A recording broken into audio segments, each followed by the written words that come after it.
Bloody Mary 1516ல King Henry VIII Anne போலனுக்கும் பிறகுறாங்க.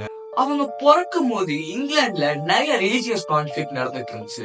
அது மட்டும் இல்லாம அவங்க அப்பா ஹென்றி கேத்தலிக் சர்ச்சோட நிறைய விதிமுறையை மீறி ஆனி போலனை கல்யாணம் பண்றாரு.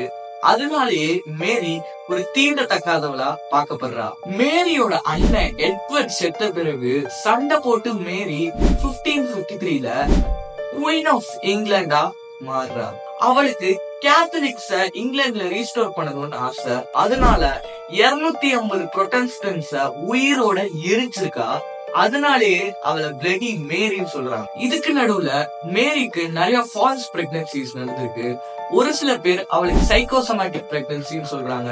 இன்னும் ஒரு சில பேர் அவ ஒரு சூனியக்காரி, அவள் சூனியம் பண்ணிதான் பிரெக்னென்ட் ஆயிருக்கான்னு சொல்றாங்க. அட்லாஸ்ட் அவளோட 42வது வயசுல மேரி இறந்து போறா.